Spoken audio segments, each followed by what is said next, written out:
인생이 무엇인가 하는 것은 굉장히 큰 물음인 것 같지만 누구나 다 물어봐야 됩니다. 스스로 해답을 찾아야 됩니다. 철학자들이 주는 답 말고 도대체 내가 왜 살아갈까? 나의 인생의 의미는 어디 있을까? 이걸 분명히 찾아가야 됩니다. 그리고 나의 위치를 아는 것이 굉장히 중요합니다. 왜 사람들이 점치러 갈까요? 미래를 알고 싶을까요? 물론 그렇습니다. 그러면 사람은 왜 미래에 대해서 불안하고 답답할까요? 그것은 현재의 위치를 모르기 때문에 미래를 모르는 겁니다. 현재의 위치를 정확히 알면 미래가 어느 정도 예견되는 것이기 때문이기도 합니다. 그렇기 때문에 우리가 현재의 위치를 안다는 건 굉장히 중요한 일이라고 말할 수가 있습니다. 여러분은 현재의 위치가 어디고 또 무엇이 가장 중요한 것인가 하는 것을 생각해 보야만 합니다. 왜냐하면 인생이라고 하는 것은 이 삶으로 끝나는 것이 아니라 또 하나의 영원한 세계가 우리를 기다리고 있기 때문에 그렇습니다. 가치라는 게 있죠. 가치, 가치관, 어떤 것을 가장 귀한 가치로 여기느냐 하는 것은 내 자신을 움직이는 그런 힘의 한 부분이다. 이렇게 말할 수가 있습니다. 신앙생활할 때 기준점이 있어야 됩니다. 어디 갈 때 모여라. 그럼 어디서 모여야 되죠? 이럴 수가 있습니다. 예를 들어서 북한산에서 등산하라고 모입시다. 그러면 북한산은 넓습니다. 북한산 어디에서 모여야 된다고 하는 기준점이 있습니다. 예수님께서 우리들에게 가르쳐준 기준점이 있어요. 요새 너무 혼란하지 않습니까? 세상도 혼란합니다. 종교도 혼란합니다. 나라도 혼란합니다. 다 혼란합니다. 저는 이런 부분들을 매우 고민을 말씀을 설교해서 않지만 사실 고민 많이 합니다. 왜냐하면 이 나라가 어떻게 가야 될까 하는 것을 무엇보다도 우리 모두가 한 번 정도는 생각해 봐야 되기 때문에 그렇습니다. 그런데 주저할 수밖에 없는 건 어떤 것들을 바라볼 때 서로가 다 다르기 때문에 그렇습니다. 나는 이렇게 보는데 저 사람은 저렇게 보고 이 사람은 이렇게 보고 그러니까 그 바라보는 각도에 따라서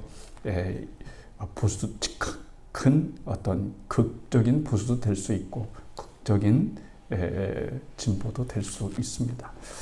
저는 그런 것을 나누려고 하는 것이 아니라 두 부류에게 꼭 말하고 싶은 것이 있습니다. 뭐냐면 기준점이 무엇을 삼느냐에 따라서 모든 것이 달라지기 때문에 그렇습니다. 기준점. 예수님이 우리에게 말씀해 주셨습니다. 삶의 기준점을 가지고 살아라. 혼란하게 살다가도 너희가 어떤 것들을 주장한다 할지라도 빨리 그 기준점을 보고 다시 위치를 수정해라. 이렇게 말합니다. 서두에 말할 때 제가 그랬습니다. 자기 위치를 모르면 미래의 좌표를 예측할 수 없습니다.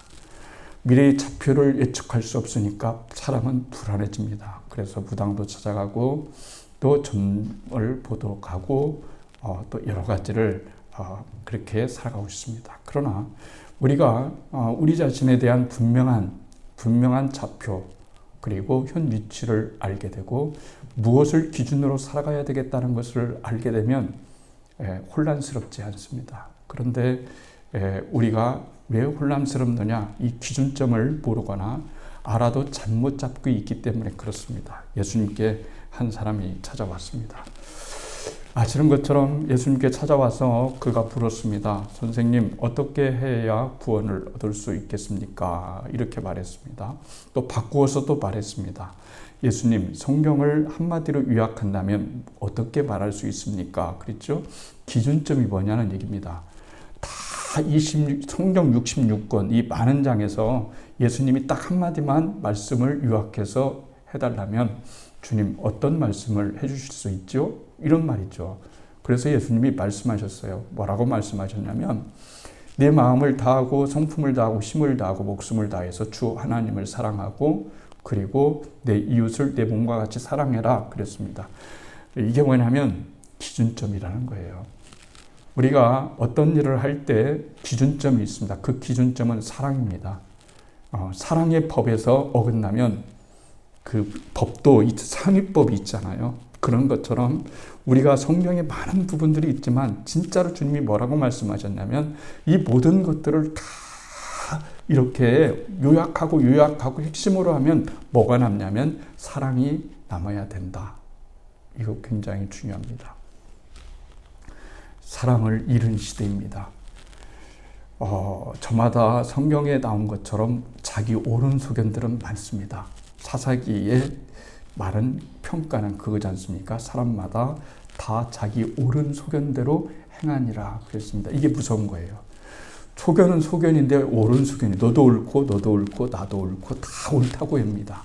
틀린 사람은 없습니다. 그런데 방향이 빗나가게 된다라고 하는 것을 보게 됩니다. 이번 주에 이슈는 여러 가지도 있겠죠. 요즘 큰 이슈, 북한이 러시아에 군사를 파병했습니다. 또 엊그제 이스라엘이 이란에게 타격을 가했습니다. 보복하겠다고 지금 나오고 있습니다.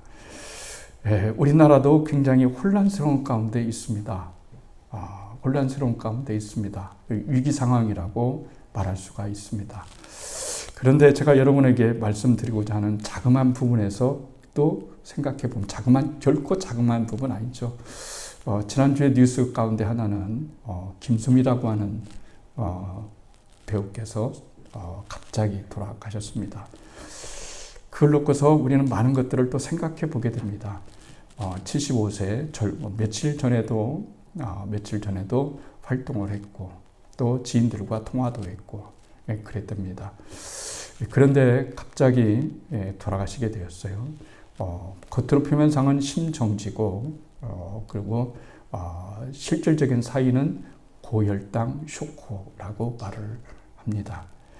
그래서 그러면 왜 갑자기 이런 일이 일어났는가라고 하는 거예요. 사람은 누구나 다 걱정 있습니다.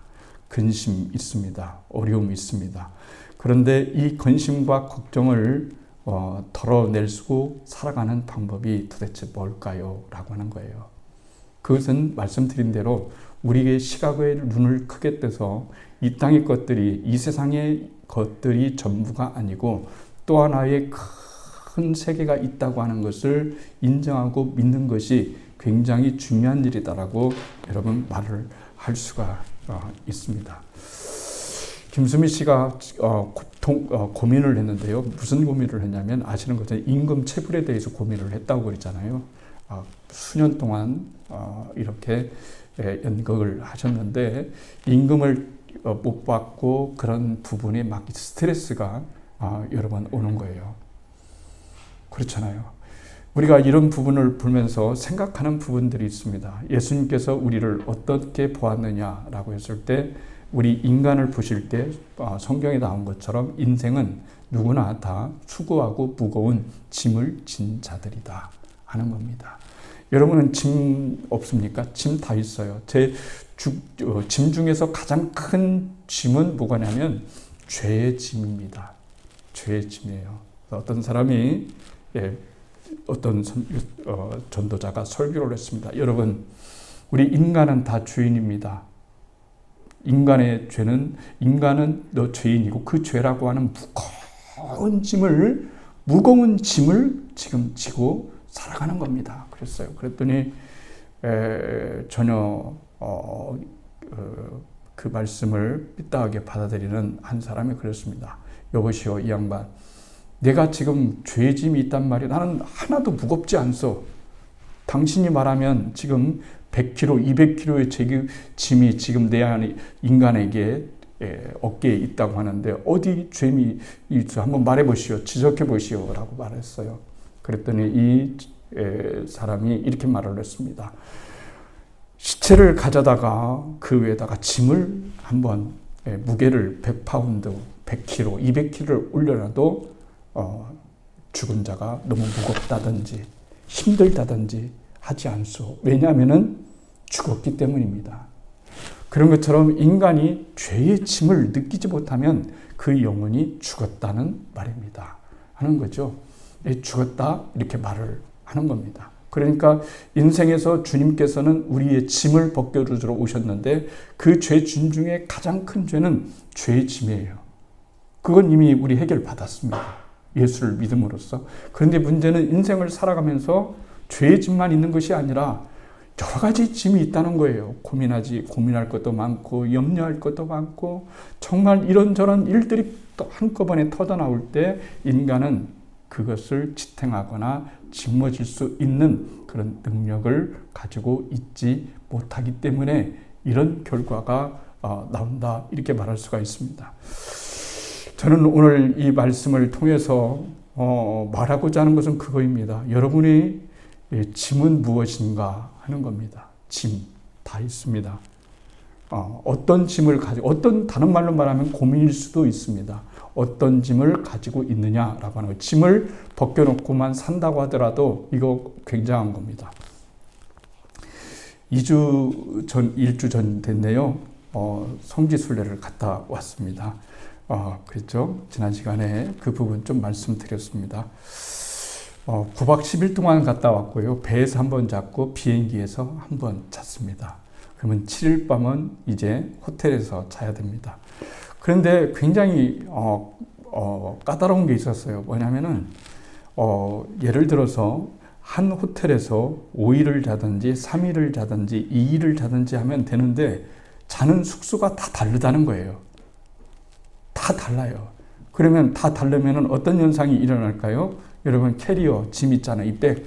이 양쪽 그 무거운 백을 들이고 그 버스를 타고 또 선교지를 돌아보고 그것을 내려서 다시 호텔에 가가지고 너무 힘든 거예요. 그래서 제가 느낀 막, 이 캐리어 백만 없어도 정말 편하겠다.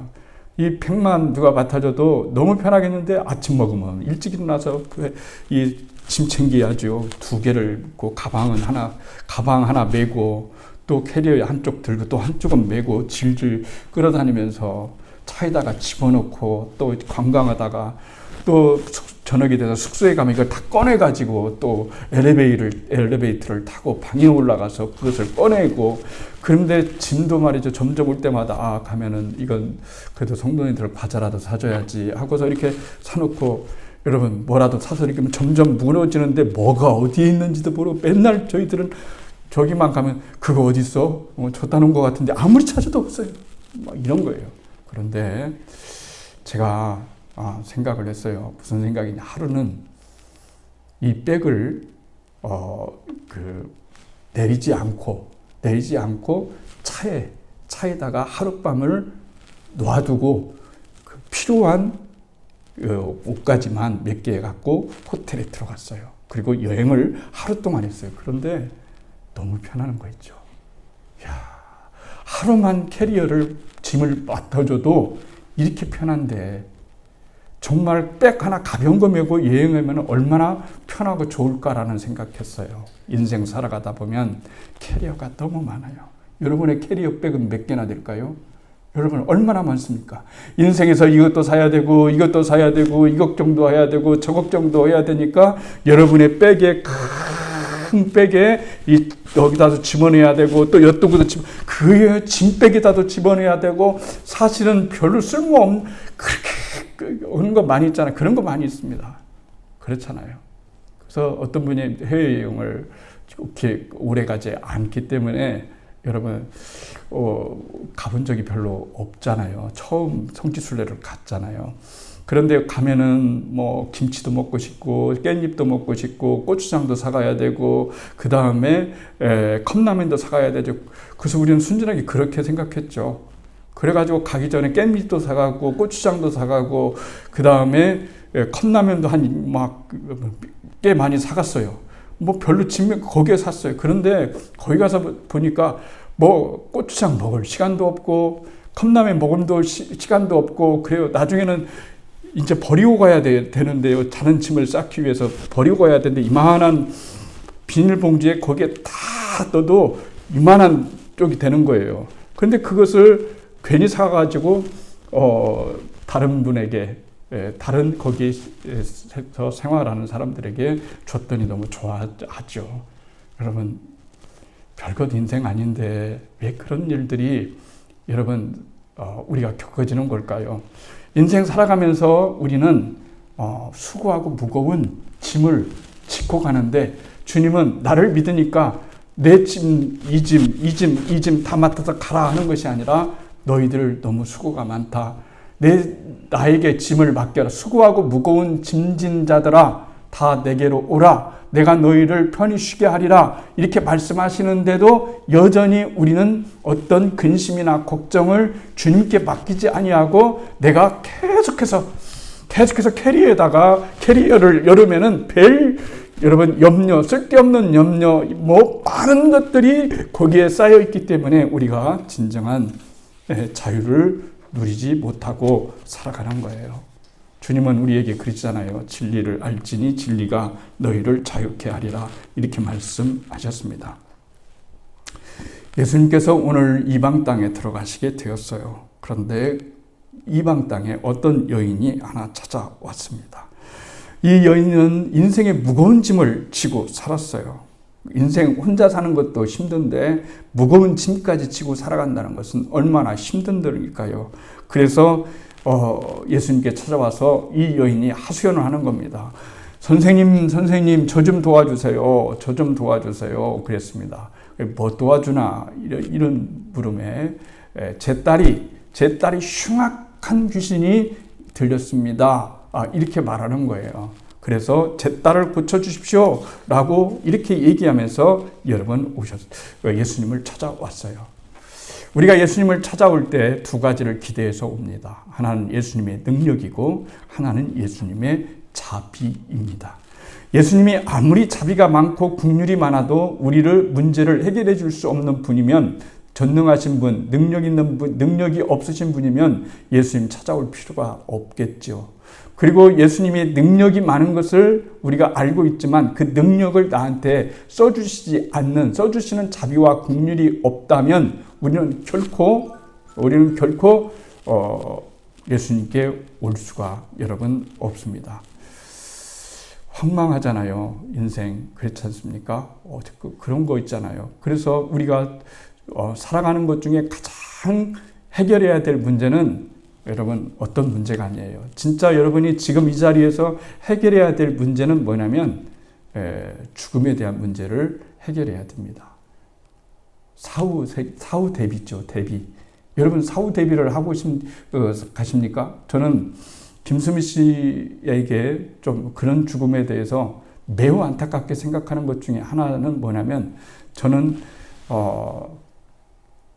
좀 아프다가, 이런 말 하면 안 되는데 그냥 어쩌면 좀 기회를 주었으면 참 좋겠어요. 인생 정리도 하고 또 이런 거 갑자기 그렇게 되면은 아쉬움이 많이 남잖아요. 그러니까 저는 여러분들에게 드리고 싶은 것은 뭐냐면, 인생이라고 하는 것은 언제 어디서 어떻게 죽을 줄 모르기 때문에 무엇보다도 여러분들이 지금 해야 될 일은 뭐냐면 구원을 받는 겁니다.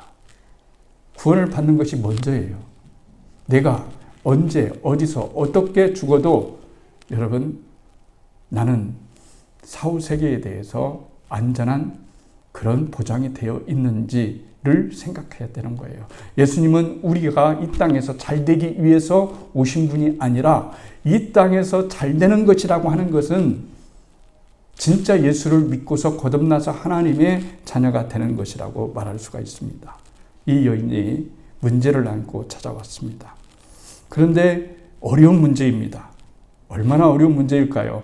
그런데 이 여인이 이 생각하는 게 좀 달랐어요. 뭐냐면 예수님에 대한 이 신뢰, 이게 굉장히 중요합니다. 여러분, 인생에서 가장 내 영혼을 깎아먹는 것이 뭘까요? 갈아먹는 것이 뭘까요?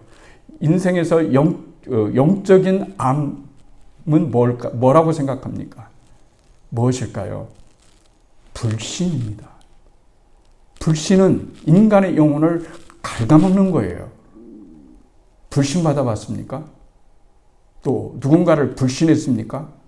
이거 굉장히 무서운 일이라고 말할 수가 있습니다. 그러니까 절대적으로 우리가 이 땅에 살아가면서 우리가 가급적인 게 아니라 절대로 사용하지 말아야 될 것은 불신이에요.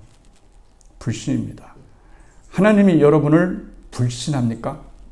하나님은 불신한 그 자리에 있는데도 우리를 불신하지 않으시는 이유는 하나님이 우리를 진정으로 사랑하시기 때문에 그런 겁니다.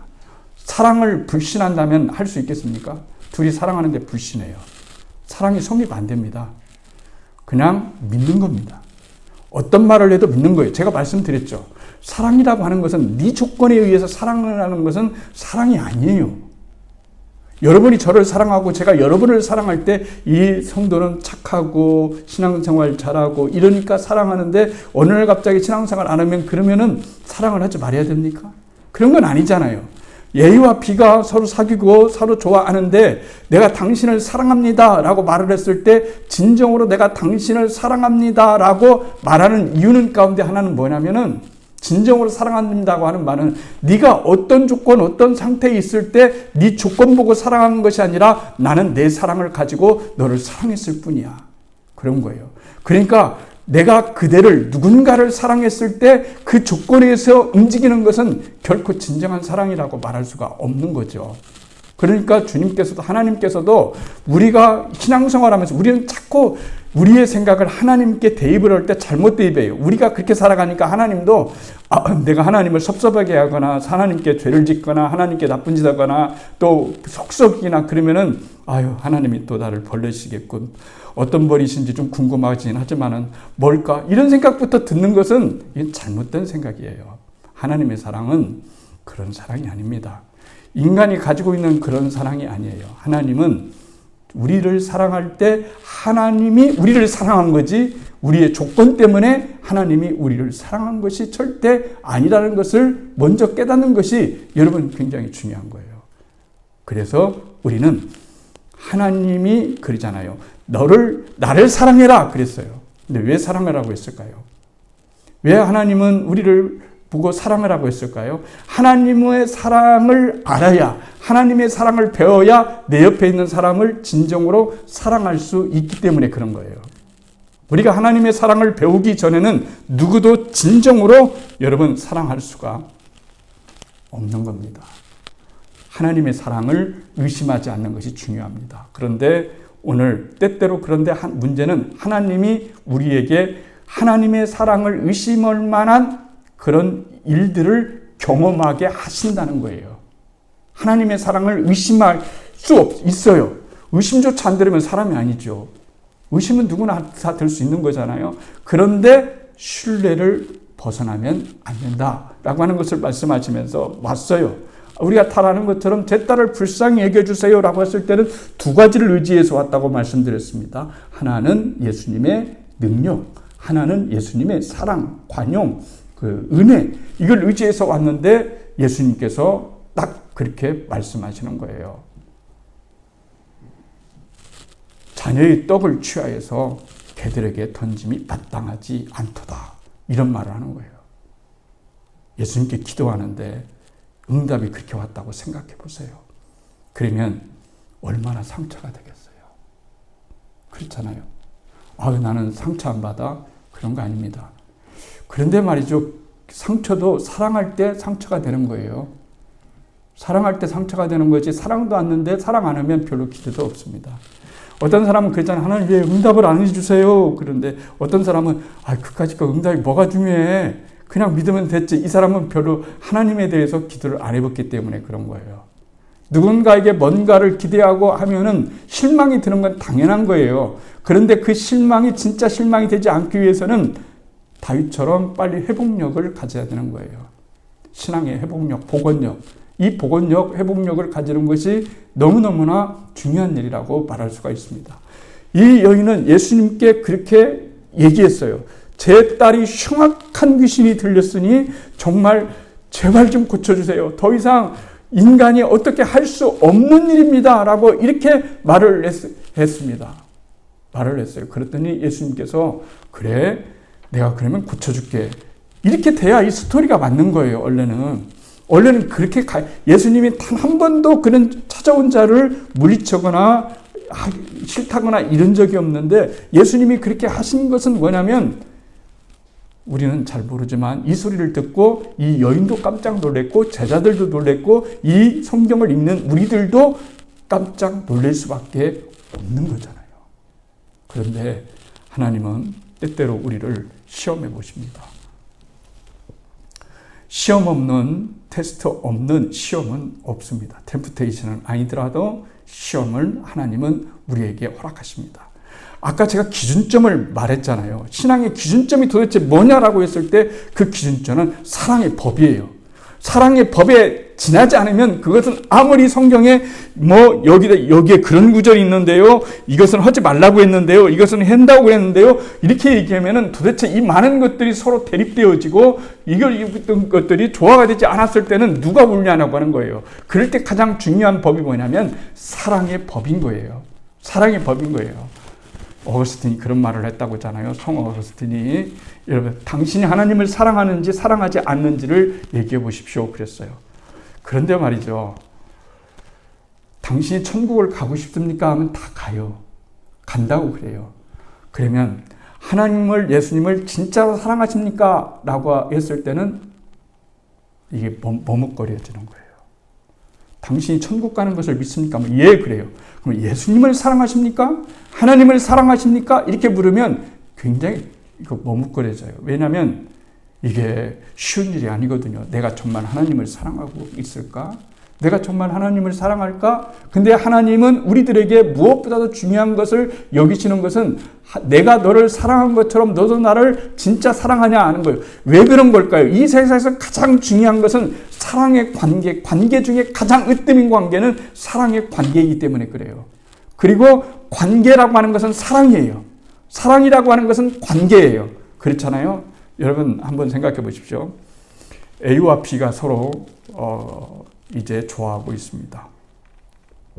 그런데 어느 날 둘이 사귀다가 한쪽에서 이별 통보를 했습니다. 이별 통보를 이제 그만 만나자.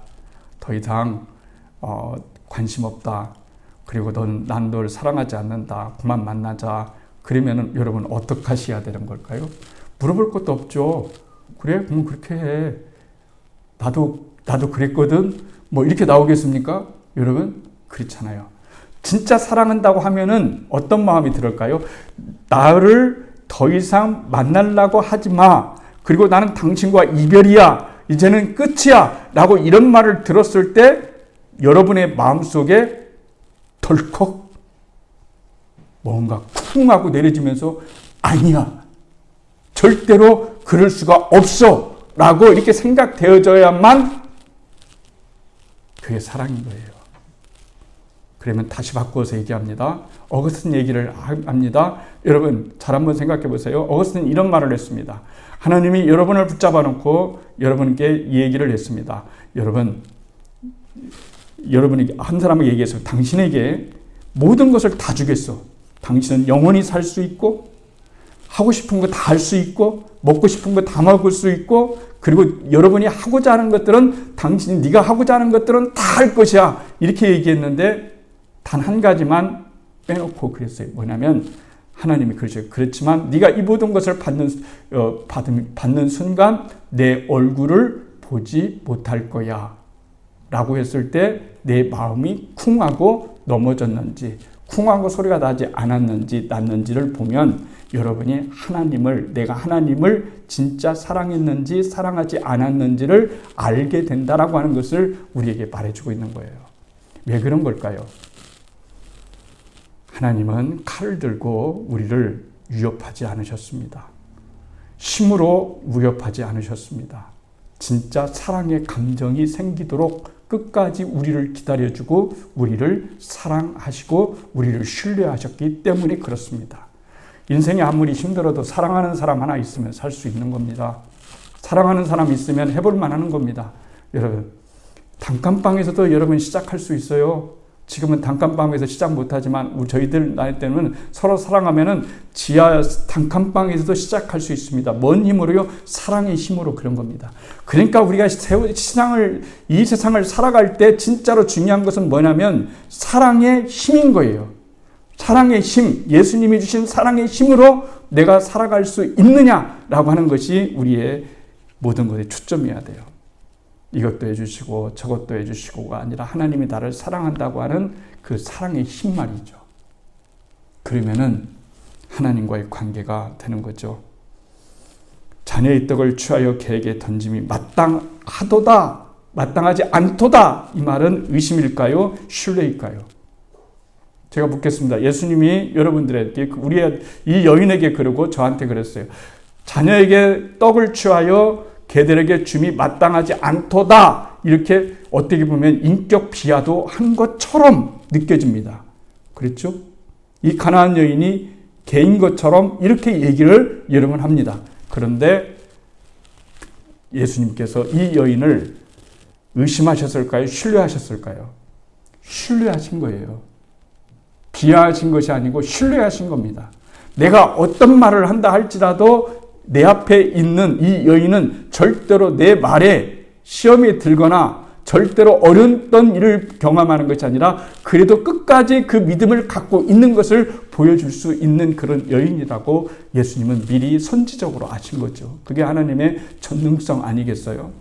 하나님의 전지성 아니겠어요? 전지성인 것입니다.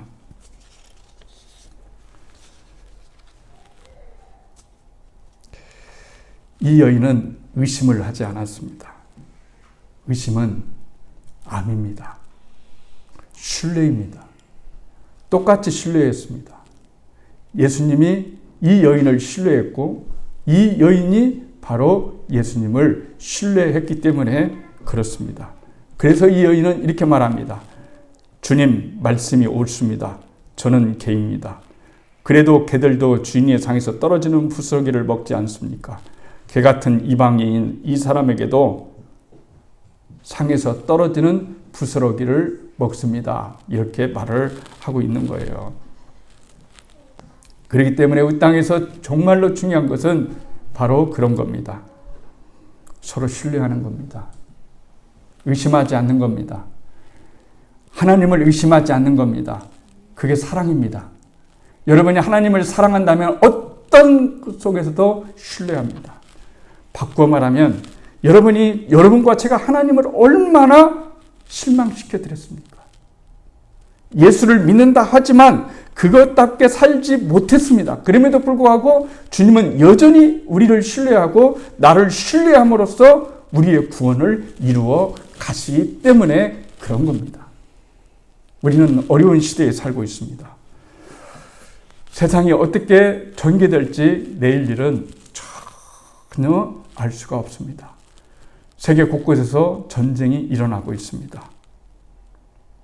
그리고 개개인들도 무거운 짐을 지고 이렇게 살아가고 있습니다. 그렇잖아요. 김수미 씨가 예수님께 모든 것들을 다 맡기고 조금 더 가벼운 마음으로 살았다고 한다면 좀 더 좋았지 않았겠나 하는 그런 아쉬움이 듭니다. 왜냐하면 너무 좋은 배우이기 때문에 그렇습니다. 그렇죠? 말은 그렇게 해도 얼마나 따뜻해요. 얼마나 좋아요. 저 개인적으로는 굉장히 안타깝게 여겼습니다. 그런데 그 속을 들여다 보니까 짐이 너무 많았다는 거예요. 인생의 짐이 너무 많았다는 거예요. 인생의 짐이 너무 많으니까 잠도 못 자고 죽고가 오고 너무나 인생이 얼마나 힘들었겠어요. 다른 사람은 웃게 하려고 자기는 힘들게 살아가야만 했던 그런 역경이 얼마나 많겠어요. 우리도 인생 그러지 않습니까? 가족을 위해서 웃어야만 되고 누군가를 위해서 웃어야만 되고 근데 내 마음속에는 그만한 짐을 엄청나게 짓고 살아가는데 그것을 몰라주면 누구도 몰라주면 어떻게 하겠어요? 근데 주님이 그것을 알아주신다는 것에 대해서 우리는 무한한 감사를 느끼게 되는 거죠. 그래서 하나님을 의지하고 살아가는 것이 우리의 힘이고 우리의 능력이라고 말할 수가 있습니다. 예수님께서는 이 여인의 딸을 고쳐주셨습니다. 신뢰함으로 믿음으로 여러분 고쳐주셨어요. 저는 이 성경을 보면서 이 여인이 예수님에 대한 신뢰가 얼마나 큰가, 예수님도 이 여인에 대한 신뢰를 얼마나 크게 가지셨는가라고 하는 것을 말씀해 주시고 있습니다. 수고하고 무거운 짐을 진 자들아 다 내게로 오라, 이런 말씀하셨습니다. 이 여인의 인생에 너무 큰 짐을 지고 있습니다. 정말 얼마나 큰 짐입니까? 이 짐을 덜어줄 사람이 예수님이라고 생각했고 예수님을 찾아갔습니다. 그런데 빗나간 예수님의 대답이었지만 그러나 예수님을 불신하지 않고 끝까지 신뢰함으로써 이 여인은 모든 두려움과 모든 문제에서 참 자유를 얻고 행복을 얻게 되었습니다. 저는 이 여인이 예수님께 짐을 맡겨드린 것처럼 여러분의 인생의 짐을 주께 맡겨드리는 그런 훈련을 잘했으면 참 좋겠습니다. 맡겼는데 금방 뺏어오고 이런 일은 않습니까? 예수님 믿습니다. 믿어야 믿습니다. 이 문제 해결해 주실 줄 믿습니다. 그리고 집에 가서는 자기가 다 떠나요. 이런 현상이 되풀이되는 것은 아닙니다. 그냥 딱 맡기면 무관심이 아닙니다. 무관심이 아니에요. 딱 맡기면 주님께 기도하고 그렇게 될 줄로 믿고 예수님 믿고 그렇게 살아가는 것이 인생입니다. 그게 인생이에요. 모든 것을 치유는 신뢰입니다. 신뢰할 때, 신뢰 받을 때 인생은 살 만큼 살아내집니다. 사랑하는 성도 여러분, 여러분의 인생의 짐이 무엇이든지 간에 그 짐을 예수님께 풀어놓을 수 있는 그런 삶이 되었으면 참 좋겠습니다. 걱정이 믿음 아닙니다. 걱정은 믿음이 아닙니다. 내가 조금 내 인생을 정성스럽게 살아가야지 하면서 걱정하는 거 별로 주님이 원치 않습니다. 그냥 맡겨라. 네 짐이 무엇이든지 예수님께 맡겨라. 맡긴 것만 예수님 책임져 줍니다. 맡긴 것만 우리가 받습니다. 예수님께 맡기는 훈련, 이것을 잘할 수 있는 우리 모두가 되기를 주님의 이름으로 축복합니다.